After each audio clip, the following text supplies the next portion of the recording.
Meus caros irmãos, esta leitura que acabamos de ouvir, uma leitura de grande apelo para nós, ela tem duas mensagens fundamentais.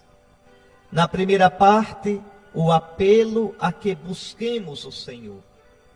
O danado é que ninguém pode buscar o Senhor se o Senhor primeiramente não nos buscar. Jesus mesmo diz no Evangelho de São João: ninguém pode vir a mim se o Pai que me enviou não o atrair. É a graça quem nos atrai de dentro, nos atrai sem nos violar, sem nos violentar, nos atrai sem destruir a nossa liberdade. Santo Agostinho, no século V, uma bela imagem, a imagem da atraxio, da atração. Santo Agostinho diz que Deus, com a graça dele, nos dá tanto desejo dele, nos faz ver a beleza dele, beleza de Deus, a bondade dele, que a gente se sente atraído por ele. Não é Deus quem nos empurra, violando a nossa consciência. Não é Deus quem nos força, maculando, violentando a nossa liberdade. Não, Deus mostra todo o seu carinho. E aí nós vamos livremente, atraídos por ele, vamos atrás dele. No próprio livro As Confissões, Santo Agostinho diz: tu brilhaste, tu rompeste a minha surdez, tu exalaste o teu perfume, e agora eu vou atrás de ti. Então, nós só podemos ir à procura de Deus se Deus, pela graça dele, nos atrair. Você pode dizer: então, se eu não for à procura de Deus, eu não tenho culpa, é porque Deus não me atraiu. Não é verdade. Porque a Escritura também diz que o desejo de Deus é que todos se salvem e cheguem ao conhecimento da verdade. Deus, em certo modo, nos atrai de tantos modos, nos atrai em tantas ocasiões. Às vezes uma sede de felicidade, uma sede de paz, às vezes aquela sensação que a gente tem de que tudo passa, de que nada satisfaz nosso coração. E vem então aquela saudade do infinito, aquela saudade de eternidade. Veja, é Deus nos atraindo. Às vezes até uma tristeza, até uma doença, uma derrota, uma situação adversa, uma situação de escuridão. Tudo isto Deus pode usar para nos atrair. A questão é que essa atração de Deus, a ação da graça de Deus em nós, não fere, não destrói a nossa liberdade. Eu posso dizer não à graça de Deus. Eu posso resistir à graça de Deus. Eu posso ser como um terreno cultivado, fértil, esperando somente a chuva da graça para fazer germinar uma vida santa. E eu posso ser um terreno duro, um coração pedregoso, que é estéril, que não acolhe a água da graça na própria vida. E aí não dá fruto nenhum, fruto de conversão. Então, que fique bem claro, nós não poderíamos procurar o Senhor se o Senhor não nos atraísse. Se o Senhor nos manda procurá-lo, é porque já está nos atraindo. O próprio fato de dirigir a nós a sua palavra, o próprio fato de se dobrar sobre nós, de se voltar para nós, já é o modo de nos atrair. Porque a palavra de Deus é viva e eficaz. Quando Deus dirige sua palavra a nós, essa palavra cria um efeito na nossa vida. Essa palavra nos provoca. Essa palavra que é potente, que é palavra criadora, porque tudo foi criado pela palavra de Deus, essa palavra tem o poder de transformar a nossa vida. Mas veja, querido irmão, querida irmã, nunca a nossa liberdade é destruída. Eu posso sempre resistir à graça. Eu posso sempre dizer não a Deus. A graça não sufoca a minha liberdade. Pelo contrário, quanto mais a graça está em mim, mais eu vejo claramente e posso livremente responder. Você pode ter uma ideia disso pensando em dois apóstolos, em Judas Iscariotes e São Paulo apóstolo. Os dois foram chamados por Cristo. Os dois foram amados por Cristo. Os dois receberam a graça de Cristo. Mas como reagiram? Judas fecha-se para a graça. Fecha-se e termina sendo o traidor de Jesus. Fecha-se e termina até desesperando do perdão de Jesus e suicidando-se. Recebeu a graça, mas a graça nele foi em vão. São Paulo também foi amado por Cristo, chamado por Cristo, recebeu a graça, acolheu-a e se tornou o grande apóstolo das nações, a ponto de poder dizer: pela graça de Deus sou o que sou. É verdade, tudo é graça. E aí o apóstolo continua: e a sua graça em mim não foi em vão. Poderia ter sido em vão? Poderia. Em Judas foi em vão. Mas em Paulo foi fecunda. Você também, só o fato de estar escutando aqui esta palavra de Deus, certamente já significa que Deus o atraiu, meu irmão. Que Deus a chamou, minha irmã. Que Deus, de certo modo, toca o seu coração com a sua graça. Atrai você. Mas depende da sua liberdade procurar o Senhor que procurou você antes, ou não procurá-lo. Agora nós podemos entender a palavra de Deus nesta profecia de Isaías. Buscai o Senhor, porque Ele já buscou você. Buscai o Senhor, porque Ele rasgou o ouvido do seu coração, dirigindo a você a sua palavra. Buscai o Senhor enquanto pode ser achado. Invocai-o enquanto Ele está perto. E pode ser que exista um tempo no qual o Senhor não pode ser achado. Pode ser que exista um tempo no qual o Senhor não esteja perto. Pode. Pode ser que você se feche de tal modo, se torne tão insensível para nosso Senhor, que chegue um tempo que você nem lembrança dele tenha mais, nem sede dele tenha mais. Já morreu totalmente no seu coração. Foi desprezando nosso Senhor, foi descuidando do amor dele, foi o deixando de lado o Senhor como quem deixa um trambolho velho, foi enchendo sua vida de tantos amores, de tantas prioridades, de tantas preocupações, que a missa do domingo ficou para trás. A leitura da Escritura dançou. A busca do sacramento da confissão, da comunhão sacramental, desapareceu. Os mandamentos do Senhor você foi jogando de lado. Os preceitos da Igreja de Cristo, nossa Mãe Católica, você fez pouco caso deles. E aí, quando você procura a fé, já não tem mais. Deus se tornou para você uma ideia vazia, uma ideia sem força, sem significado algum. A igreja se tornou para você uma instituição burocrática, fria, distante. Que coisa triste. Buscai o Senhor enquanto pode ser achado.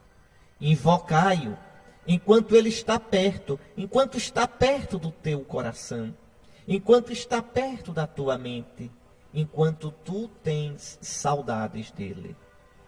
Essa é a primeira exortação da palavra de Deus hoje. Não busca o Senhor quem vive no pecado. Não busca o Senhor quem não quer obedecer seus mandamentos. Não busca o Senhor quem se fecha para a doutrina, o ensinamento, os preceitos da Igreja de Cristo. Buscai o Senhor enquanto pode ser achado no seu coração. Invocai-o enquanto ele está perto, enquanto tu tens a lembrança dele. Aí depois o profeta diz: abandone o ímpio seu caminho, e o homem justo suas maquinações. Volte para o Senhor, que terá piedade dele. Volte para nosso Deus, que é generoso no perdão. Aqui uma coisa muito importante. Buscar o Senhor significa converter-se, voltar-se para Ele. Ou seja, deixar o nosso caminho, deixar o nosso modo de pensar, deixar a nossa medida e a nossa lógica, para abraçar o modo de pensar de Deus, o modo de fazer de Deus, a lógica de Deus.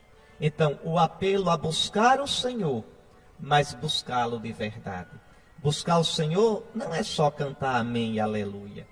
Buscar o Senhor não é andar atrás de milagres e de curas e essas outras coisas. Buscar benefícios, buscar favores para si mesmo. Isso não é buscar o Senhor sinceramente. Buscar o Senhor é, acima de tudo, guardar seus mandamentos, amá-lo, viver na vontade dele, reconhecê-lo como nosso Deus e Senhor, deixar então nosso modo de pensar, nosso modo de viver, nosso modo de agir e reagir, para viver segundo o modo de Deus. Então, este é o primeiro ponto da leitura de hoje. Eu disse que eram dois aspectos interessantes, duas lições. Este é o primeiro, buscar o Senhor, e busca-se o Senhor pela conversão. Se você quer buscar o Senhor, mas não deixa aquilo que é seu pecado de estimação, não deixa aquilo que é seu defeito, seu vício, quer buscar o Senhor, mas não se esforça em nada para sair do jeito errado de viver, para buscar Deus de verdade, então você não busca o Senhor. Busque o Senhor, meu irmão. Tenha coragem. Busque, porque o Senhor já buscou você. Você é aquela ovelha perdida que o pastor foi à procura. Esse pastor é Jesus, que veio do Pai para nos procurar. Você é aquele caído no chão que o bom samaritano curou e colocou na sela da sua montaria e o levou à hospedaria. Veja, Jesus é esse bom samaritano que vem nos buscar. Nós somos aqueles que estávamos mortos e voltamos a viver, perdidos e fomos reencontrados. Então o Senhor nos procurou primeiro. Procuremos então o Senhor. E se procura o Senhor pela conversão. O segundo ponto é essa afirmação tão impressionante, que a gente escuta, repete, mas muitas vezes não para pensar nela o bastante. Meus pensamentos não são como os vossos pensamentos, e vossos caminhos não são como os meus caminhos, diz o Senhor. Estão meus caminhos tão acima dos vossos caminhos, e meus pensamentos tão acima dos vossos pensamentos, quanto está o céu acima da terra. Palavras impressionantes, viu, meus irmãos? Impressionantes. Não é brincadeira isso. Nós não podemos compreender Deus. Deus não é um humano, não é homem, não é um ser humano que pense como a gente. Deus tem uma lógica, mas a lógica de Deus, ela passa pela cruz. A lógica de Deus não nega o sofrimento. A lógica de Deus não nos tira dos apertos, dos aperreios da vida. Não, de modo algum. Nessa vida, todos nós estamos sujeitos às peripécias, às vicissitudes, às angústias, às lutas, também às alegrias desta vida. E a gente às vezes não entende o modo que Deus tem de dirigir o mundo, de dirigir a natureza, de dirigir a história minha pessoal, de dirigir a própria Igreja de Cristo, nossa Santa Mãe Católica. E, no entanto, Deus sabe tirar do mal o bem, da treva a luz, da morte a vida, da derrota a vitória, do pranto o sorriso e a esperança. Mas que a gente fique sabendo, meus pensamentos não são os vossos pensamentos. Então eu devo me converter ao pensamento de Deus. Eu devo me abandonar à vontade de Deus. Quantas vezes na vida eu não entendo porque Deus permitiu assim, porque Deus agiu assim. Às vezes parece que Deus não está vendo. Por que não estende a mão? Há coisas impressionantes. Olhe, só para você recordar. Por que Deus deixou o seu povo 400 anos no Egito como escravo? Por quê? Tanta criancinha morrendo, tanto pai e mãe de família do povo de Israel apanhando. Por que Deus deixou? Depois de tanto tempo é que vai dizer a Moisés: eu vi a opressão do meu povo, eu escutei o seu gemido, eu ouvi o seu clamor, eu conheço as suas angústias. Ó Senhor, e por que esperou tanto? E nosso pai Abraão, como é que Deus o prova durante 25 anos? Testando a paciência de Abraão na espera do filho Isaque. E quando o filho Isaque nasce, Deus manda que Abraão o sacrifique no Monte Moriá. Vejam, a lógica de Deus não é a nossa. Por que Deus escolheu salvar o mundo, fazendo o seu filho se humilhar na condição humana, e humilhou-se até a morte, e morte de cruz? Por que Deus permitiu que os apóstolos todinhos fossem assassinados? Por que Deus permite que o mal muitas vezes triunfe, ou pareça triunfar, a mentira? Por que, meu Deus? Por que isso? Nós não podemos entender. Mas uma coisa a gente entende: Deus é amor, Deus é ternura, Deus é carinho, Deus é compaixão. Deus sabe governar o mundo pela lógica dele, que passa pela cruz. Lembre daquelas palavras do Salmo 139, 138. Um salmo que você conhece. Senhor, tu me examinas e me conheces. Sabes quando me sento e quando me levanto. Penetras de longe meus pensamentos. Distingues meu caminho e meu descanso. Sabes todas as minhas trilhas. O Senhor nos conhece direitinho. O Senhor sabe tudo, mas nós não sabemos tudo do Senhor. Aí no versículo 17, o salmista vai dizer: como são profundos para mim teus pensamentos, como é grande seu número, ó Deus. Se os conto, são mais que a areia. Se acho que terminei, ainda estou contigo. Ah, Senhor, eu não consigo penetrar nos teus pensamentos. Se começo a pensar e acho que já consegui entender, vejo depois que nem comecei. E aí o salmista diz: meu Deus, se matasses os ímpios.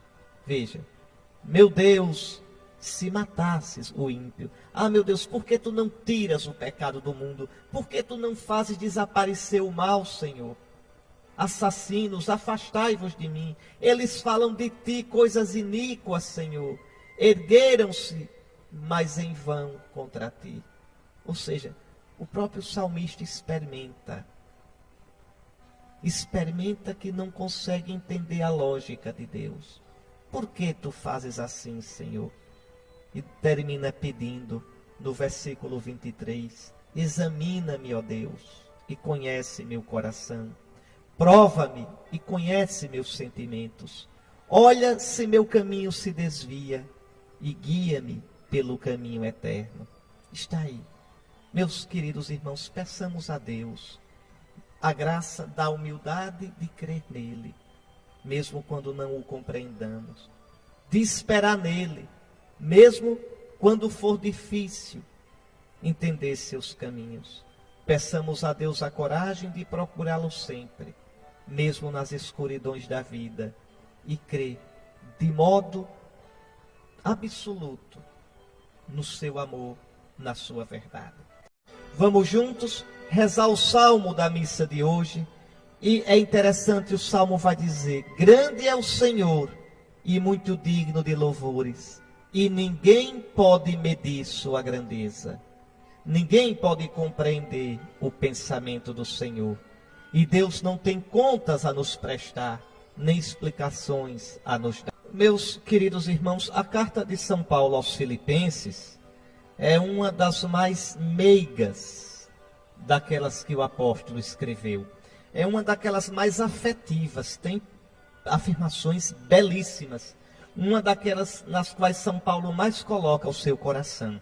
E esse trechinho, esse início da carta aos Filipenses, tem algumas coisas muito importantes para a fé cristã. Primeiro, siga o meu raciocínio. Olha o que São Paulo diz: irmãos, Cristo vai ser glorificado no meu corpo, seja pela minha vida, seja pela minha morte. Que coisa mais bonita. Corpo aqui não é somente o corpo físico, não. É também. Mas corpo aqui quer dizer minha vida humana. Cristo vai ser glorificado na minha vida toda, seja para a vida, seja para a morte. São Paulo é de tal modo apaixonado por Cristo, São Paulo é de tal modo unido a Cristo, que para ele viver é Cristo. Não interessa se é viver nesse mundo, ou se já é vivendo a glória do céu. Interessa isso. Minha vida é Cristo. Onde estiver Cristo, está a minha vida. Para mim, morrer é perder Jesus. Se eu perder Jesus, nada presta. É isso que São Paulo quer dizer. Veja que amor impressionante São Paulo tem por nosso Senhor. Quantas vezes a gente é frio com Jesus? Quantas vezes Jesus parece uma ideia distante, parece até um estrangeiro, parece até algum desconhecido. Para São Paulo, Jesus é o amor da vida dele. Jesus é tudo para ele. Para mim, viver é Cristo. Por isso o apóstolo chega a dizer: Cristo vai ser glorificado no meu corpo, seja pela minha vida, seja pela minha morte. Eu não quero viver a não ser unido a Cristo. E não quero morrer a não ser unido a Cristo. Então, esta é a primeira afirmação. Depois, olhe que coisa mais linda. Pois para mim, o viver é Cristo. E o morrer é lucro. Atenção, atenção, atenção. Por que é que para São Paulo morrer é lucro? Porque São Paulo é católico. Porque São Paulo sabe que assim que ele morrer, ele vai estar com Cristo. Se São Paulo fosse da ideia errada de que quem morre fica dormindo, então morrer não era lucro. Lucro era ficar vivo, porque aí pelo menos ficava com Cristo. Pense um pouquinho. São Paulo diz: para mim viver é Cristo. E morrer é lucro. É lucro porque vai estar com Cristo. Olhe mais, escute só. Entretanto, se o viver na carne significa que meu trabalho será frutuoso, neste caso não sei o que escolher. Sinto-me atraído para os dois lados. Tenho o desejo de partir para estar com Cristo. O que para mim seria de longe o melhor. São Paulo sabe que assim que ele morre, ele vai estar com Cristo. Por isso morrer é lucro. Por isso ele diz: eu sinto esse desejo, eu queria morrer logo para estar com Cristo. O que para mim é muito melhor. Agora, como ficar com vocês é mais útil para a edificação da igreja, eu fico sem saber o que escolher.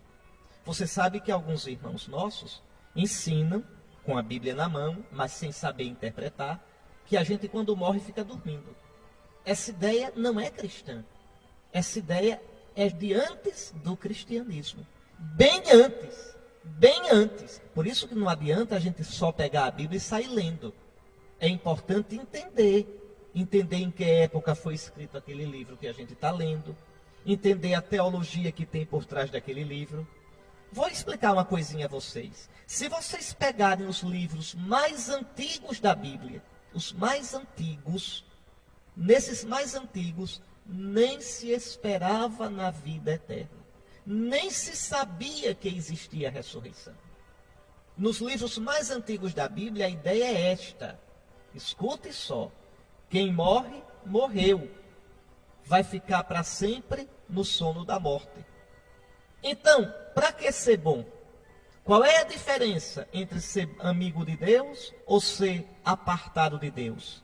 A diferença é que aquele que fosse amigo de Deus teria uma vida longa, sinal de bênção, teria muitos filhos e o seu sangue, o seu nome, a sua carne continuaria na carne dos seus filhos e teria muitos bens materiais. Então essa era a diferença. O justo, o amigo de Deus, tinha vida longa, muitos bens materiais e muitos filhos para continuar vivendo a carne daquele que morreu. Então eu mesmo, como pessoa, não teria uma vida eterna. Eu continuaria vivo na vida da minha carne, no meu sangue correndo nas veias dos meus descendentes. Essa era a ideia. Esta era a ideia. Depois, escute só, de volta do exílio de Babilônia, a partir dos séculos V antes de Cristo, aí vem século V, século IV, III, começa a ideia de que os amigos de Deus não podem ficar na morte. Deus é vida e nem a morte separa Deus dos seus amigos. E essa ideia fica fortíssima, sobretudo nos tempos dos Macabeus. Aí aparece a ideia, a certeza da ressurreição. A recompensa que o fiel de Deus espera não é mais uma vida longa neste mundo, não é mais dinheiro, riqueza, não é mais uma descendência numerosa, mas é o próprio Deus. Tu, Senhor, és a minha recompensa. Você vai ver o Salmo 72 com essa ideia. Você vai ver várias frases do livro da sabedoria, do segundo livro dos Macabeus, do profeta Daniel, que são todinhos dessa época, falando sobre a ressurreição. Por exemplo, quando essas seitas, algumas, não são todas, nem a maioria não, essas seitas picaretas ficam dizendo, crê em Jesus e você vai resolver seu problema, você vai ter emprego, você vai ter dinheiro, e usa a Bíblia, isso é uma falsidade. Pega aqueles textos bem antigos, aqueles textos do tempo em que se acreditava que não existia vida eterna, e a recompensa para quem fosse bom era dinheiro, riquezas, muitos filhos e vida longa, e usa esses textos.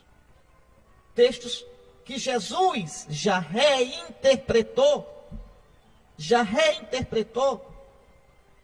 Compreende? Veja como não é tão simples assim andar lendo a Bíblia. É para ler a Bíblia sim. É para amar a Bíblia sim. É para rezar com a Bíblia sim. Mas ler a Bíblia, meditar na palavra de Deus, com o coração unido ao pensamento da igreja. Esse negócio que Lutero ensinava, o livre exame da Bíblia, é doidice. É contra a Bíblia o livre exame da Bíblia. É contra. A Escritura é para ser lida em comunhão com a igreja. Porque a Escritura foi dada à igreja. É o livro da igreja. Então, se mete a interpretar sozinho, é tanta doidice, é tanto desmantelo. Por isso há tantas seitas desse pessoal. Mais de 2.000. Todo mundo certo que está com a verdade. Existem 2.000 verdades, é? Existem 2.000 interpretações da Bíblia. Que loucura! Não, meus irmãos. Mas veja, como eu dizia a você, até mais ou menos os séculos III, IV antes de Cristo, não existia a ideia da ressurreição. A partir dos séculos IV, III, II antes de Cristo, aparece clara a ideia da ressurreição. Em alguns salmos desse tempo, no livro da sabedoria, no livro dos Macabeus, em Daniel, aparece a ideia da ressurreição. No tempo de Jesus, já estava claro na fé de Israel que quem morria, atenção, quem morria não ficava dormindo. Isso antes de Jesus ressuscitar, viu? Quem morria ficava no Sheol. Existia naquela época a ideia de que o Sheol podia ser um Sheol bom. Os justos ficavam já ali no Sheol bom, na mansão dos mortos, já com uma certa alegria. E os maus ficavam no Sheol, mas na tristeza, esperando o julgamento final, quando a sorte deles seria decidida de vez. Vocês querem um exemplo disso? Quando Jesus conta a parábola do rico Epulão e do pobre Lázaro. Morreu o rico, morreu o pobre Lázaro. Ficaram dormindo? Não. Já estão no céu? Não, porque o Messias não abriu o céu ainda pela sua cruz e ressurreição.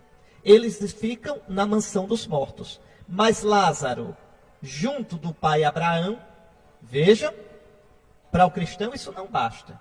Para o cristão, o céu não é estar junto do pai Abraão. Isso serve para o judeu, enquanto esperava o Messias. Para o cristão, o céu é repousar em Cristo, como o discípulo amado que na última ceia recostou sua cabeça no coração de Cristo. Recostar no seio de Cristo, não no seio de Abraão. Mas tudo bem, vejam, antes da ressurreição, Lázaro já está no seio de Abraão. E o rico Epulão, queimando. Veja, queimando no lugar de tormento. Nenhum dos dois está no céu. Nenhum dos dois está no inferno. Ainda não. É com Cristo que a nossa sorte definitiva se estabelece. É com Cristo que a decisão da nossa vida se manifesta. Céu está com Cristo. Inferno perdeu Cristo eternamente. Mas veja como a coisa vai caminhando. Então, nem na época de Cristo, os judeus ensinavam que os mortos estão dormindo. E tem cristão que ensina. Tem cristão que não está nem no Antigo Testamento, está no Antiquíssimo Testamento. Está antes do exílio de Babilônia. Esse pessoal entrou numa máquina do tempo e foi lá, daqui a pouco chega em Adão e Eva. E acha que sabe tudo de escritura. Não sabe. Pega a letra fora de contexto. Pega o texto, o livro, fora de contexto. Depois da morte e ressurreição de Cristo, ninguém fica dormindo, não. Os mortos não ficam dormindo. Imediatamente após a minha morte, eu compareço diante de Cristo. Por isso São Paulo diz, o meu desejo é partir para estar com Cristo. E isto para mim é muito melhor. De longe seria o melhor para mim. Vejam, São Paulo sabe disso. E ele vai dizer depois numa outra passagem, nem a morte, nem a vida nos separarão do amor de Cristo. A carta aos Hebreus vai dizer, vós vos aproximastes da Jerusalém celeste, da multidão dos espíritos dos justos que já chegaram à perfeição. Quem são esses espíritos dos justos que chegaram à perfeição? Os santos que estão nos céus. Os santos. Veja, já vos aproximastes desses justos. É impressionante. Não estão dormindo coisa nenhuma. E você pode olhar, Hebreus 12, versículos 22 até o 24. Olhe, vós vos aproximastes do Monte Sião e da cidade do Deus vivo, a Jerusalém celeste, da reunião festiva de milhões de anjos. Você, cristão, já se aproximou do céu, da assembleia dos primogênitos, cujos nomes estão escritos nos céus, dos mártires, os primogênitos cristãos. Vós vos aproximastes de Deus, o juiz de todos, dos espíritos dos justos que chegaram à perfeição. Olha aí na Bíblia, para não pensar que Dom Henrique está mentindo. Hebreus 12, 23. Vós vos aproximastes dos espíritos dos justos que chegaram à perfeição. São Pedro, São Paulo, Santo Agostinho, São Francisco, João Paulo II, Irmã Dulce, Madre Teresa, Santo Antônio, São Domingos. Quantos justos no céu que já chegaram à perfeição. Eles aparecem também no livro do Apocalipse, rezando por nós. João vai dizer, eu vi debaixo do altar aqueles que tinham sido imolados, as almas dos que tinham sido imolados, e eles rezando por nós, dizendo, até quando, Senhor onipotente e eterno, tardarás a fazer justiça sobre a terra? Vejam, é impressionante, meus irmãos. Então, essa citação que eu acabei de dizer é Apocalipse capítulo 6, versículos 9 ao 10. Quando abriu, vou repetir, Apocalipse 6, 9 a 10. Quando abriu o quinto selo, vi debaixo do altar aqueles que tinham sido imolados por causa da palavra de Deus e do testemunho que tinham dado. Gritaram em voz forte: Senhor Santo e verdadeiro, até quando tardarás em fazer justiça, vingando o nosso sangue contra os habitantes da terra?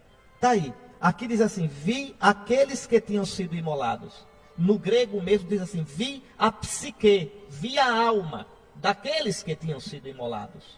Então, meus irmãos, está aí, é claro. Agora, a gente às vezes pega um versículo solto e fica ensinando besteira. Por exemplo, na missa a gente diz: os nossos irmãos que adormeceram no Cristo. Adormeceram, ficar dormindo, é uma metáfora, é uma imagem. Por que diz ficar dormindo? Porque é o contrário de morrer para sempre. Porque quem dorme se acorda. É para dizer que a morte não é definitiva. E realmente no nosso corpo a gente fica dormindo até a ressurreição no último dia. Você quer ver isso? Leia com calma, segunda carta aos Coríntios, capítulo 5, todinho. Leia. Segunda aos Coríntios, capítulo 5. Eu já expliquei aqui uma vez, no dia de finados, eu expliquei isso a vocês. Então, para o cristão, morrer é partir para estar com Cristo. Imediatamente. Nem a vida, nem a morte me podem separar de Cristo. Meus queridos irmãos em nosso Senhor, não se brinca com isso.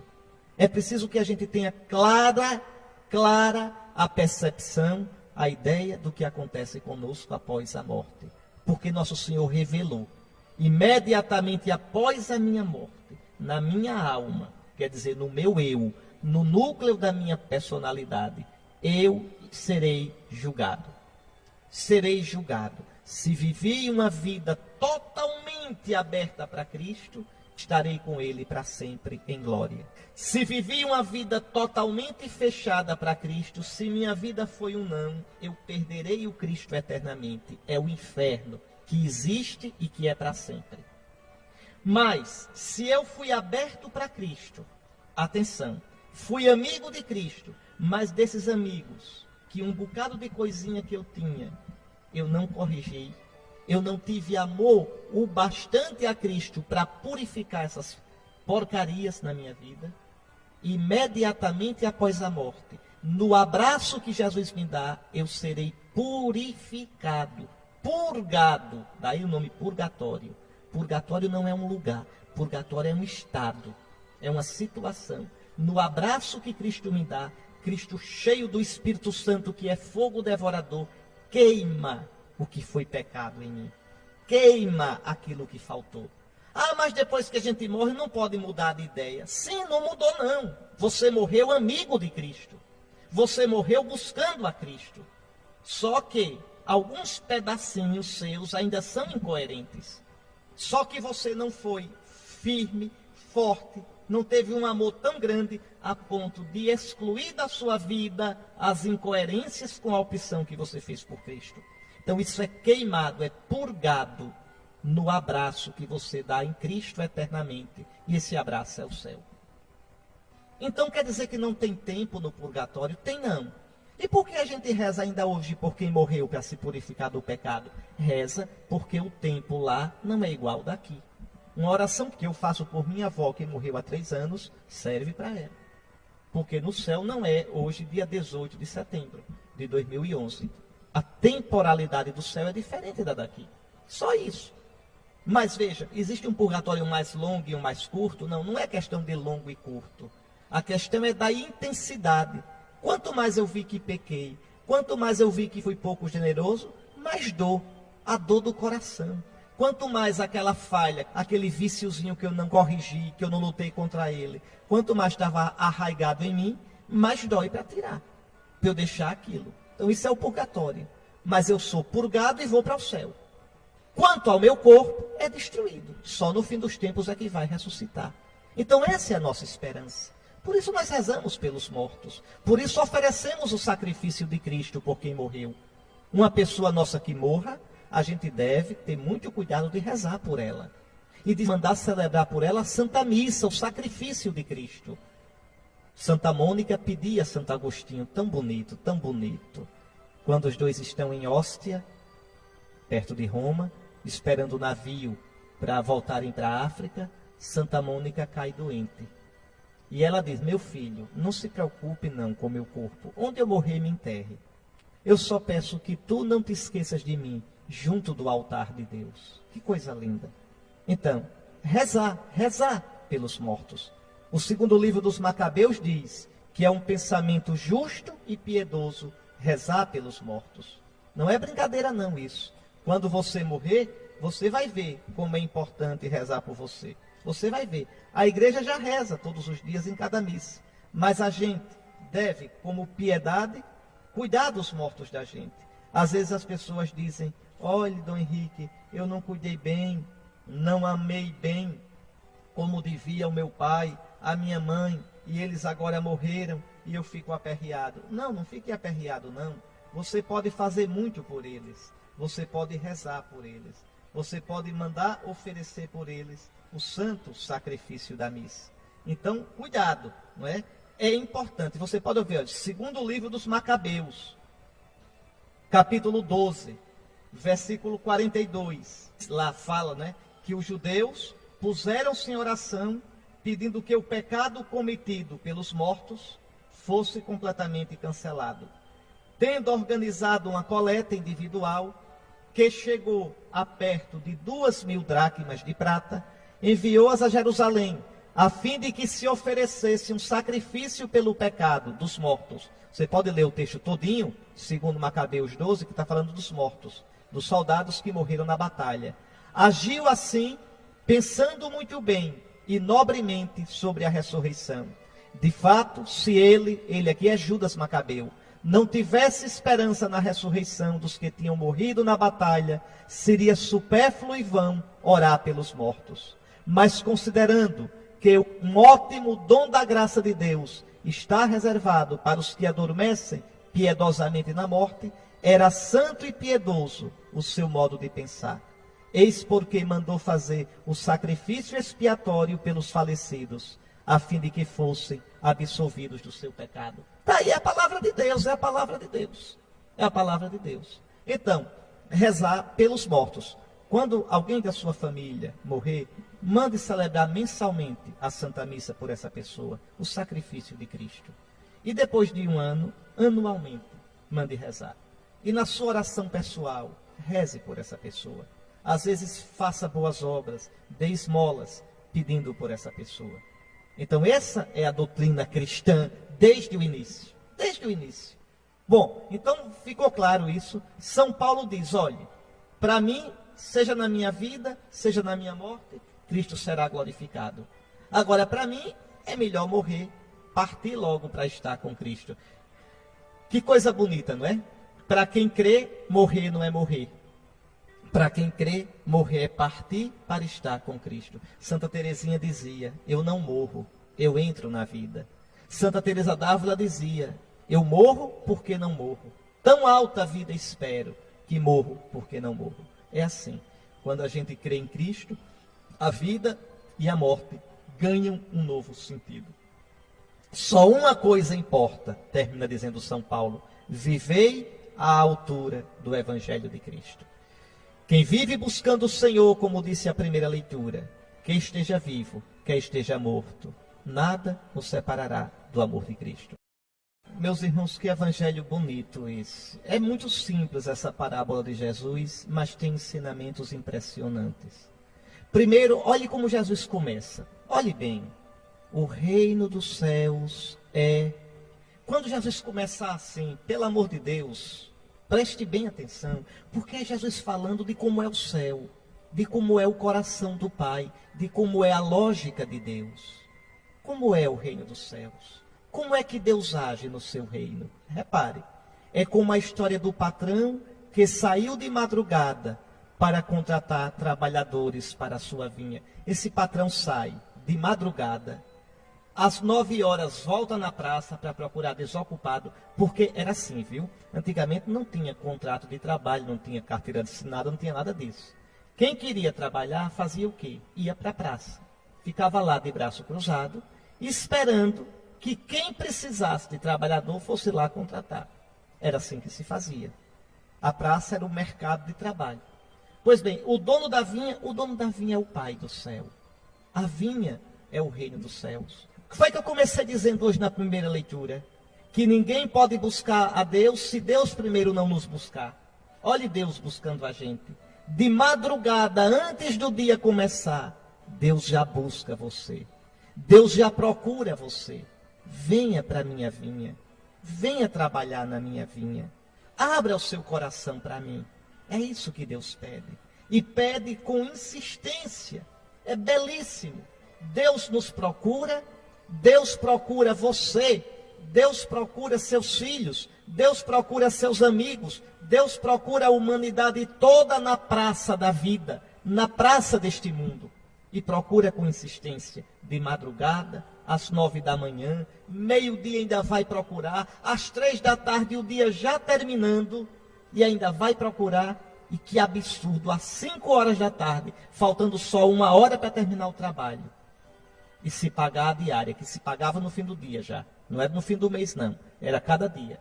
Se pagava um dinheiro, uma moeda, um denário. Pois bem, e vai ainda faltando 1 hora, no último espirro, esse patrão ainda procura dar uma chance a quem está desempregado. Como Deus nos procura. Porque, como diz a Escritura, o desejo de Deus é que todos se salvem e cheguem ao conhecimento da verdade. Deus nunca desiste de nos procurar. Vinde também vós para a minha vinha. Vá, deixe de preguiça, deixe de comodismo, comece hoje a ir para a vinha de Deus. O que é preciso para ir para a vinha de Deus? Fazer o que a primeira leitura disse. Buscar o Senhor. Converter-se. Deixar o mau caminho. Buscar o Senhor escutando a sua palavra. Buscar o Senhor participando da Santa Missa. Buscar o Senhor participando dos sacramentos. Recebendo o perdão pelo sacramento da confissão. Recebendo o corpo e sangue do Senhor na Eucaristia. Buscar o Senhor vivendo a caridade para com os irmãos. Buscar o Senhor deixando o pecado, o vício, vivendo na lei do Senhor. Vinde também vós para a minha vinha. É muito bonito. Então essa primeira lição, é Deus quem nos procura. Não me procuraríeis se já não me tivesseis encontrado. A segunda lição, Deus nos procura e nos procura com insistência. Não desiste de nós. A terceira lição, o que acontece com esses empregados? Vejam. Esse patrão vai chamando durante o dia todo e acerta o preço com cada um, o preço justo, 1 denário. Quando chega no fim do dia, aí vem a zebra. Por quê? Por 2 motivos. Repare que patrão. Bem que a primeira leitura disse, meus pensamentos não são os vossos. O patrão manda começar a pagar pelos últimos. Não é a nossa lógica. Pela minha lógica, pela sua, deveria começar a pagar pelos primeiros, não é verdade? Mas a lógica de Deus não é a nossa. Não é não, viu? E Deus não vai se dobrar à sua vontade, não. Deus não vai se curvar ao seu capricho, não, meu irmão. É você que tem que se converter a Deus. Não é Deus que tem que se converter a gente. Então veja, começai a pagar e começando pelos últimos. Aí lá vão. Os últimos vão recebendo 1 denário, como o patrão acertou. Os primeiros, olhando, já começa errado olhar a vida alheia.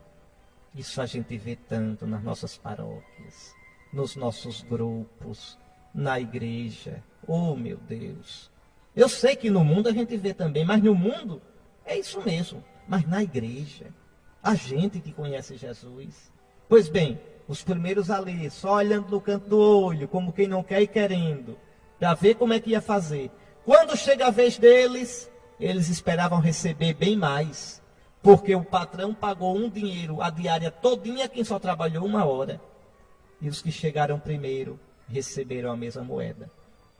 Ao invés de ficarem alegres, porque o patrão pagou os últimos com o mesmo dinheiro que pagou a eles, ficam com raiva.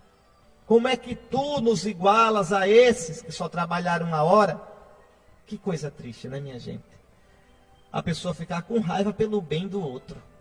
A pessoa ficar com raiva, veja, não ficou alegre porque recebeu o seu dinheiro, ficou com raiva porque o outro também recebeu. Pense em ruindade. Pense o coração mesquinho. Será que eu não sou assim? Será que você não é assim? E aí o patrão diz, não é? Olhe, eu não calculo como vocês estão. Amigo, eu não fui injusto contigo. Não combinamos uma moeda de prata? Toma o que é teu e vai embora. Eu posso dar a quem eu quiser, fazer o que eu quiser com o que é meu. Deus dá a graça dele a quem quiser, é graça. Não deve nada a mim e não deve nada a você. Tudo é graça. E você vai ficar com raiva? Você vai ficar de olho grande para o outro, pelo dom que Deus deu a ele? Tenha jeito. Deus também deu dom a você, homem. Olha o dom que Deus lhe deu. Faça crescer esse dom. Seja grato a Deus e largue o seu irmão. Esqueça de olhar o outro com o olho comprido, com inveja. Amigo, meu amigo, o teu olho é mau porque eu sou bom. Veja o que é que o patrão diz. O reino dos céus é assim. O reino dos céus é um Deus que nos procura. O reino dos céus é um Deus que nos procura com insistência a todos nós, a mim, a você. E o reino dos céus é gratuidade. Não é tintim por tintim. Como é triste quando alguém diz assim, eu trabalhei tanto pela igreja, o que foi que eu ganhei? Ô, meu irmão, você trabalhou esperando recompensa, então o seu trabalho não serviu para o reino dos céus. Não, meu irmão, a recompensa de quem trabalha pelo reino é a alegria de trabalhar. A recompensa de quem trabalha pelo reino é ter mais força ainda para trabalhar, porque Deus não nos deve nada. E, no entanto, Ele chamou a gente para trabalhar por Ele. Então, a gratuidade. E depois, outra coisa que mostra o reino dos céus, a benignidade. Ter um coração bom, ter um olho bom em relação aos outros. Olhar com bondade, não aquela malignidade, aquela ruindade, aquela mesquinhez. Meus queridos irmãos, releiam depois esse evangelho e pense bem nessas coisas, porque é assim o reino dos céus, é assim o reino de Deus. Mas tenha uma semana abençoada, abra o seu coração para o reino dos céus, abra o seu coração para a bondade, para a gratuidade de nosso Senhor. O Senhor esteja convosco, abençoe-vos o Deus Todo-Poderoso, Pai, Filho e Espírito Santo. Um bom domingo, uma semana abençoada.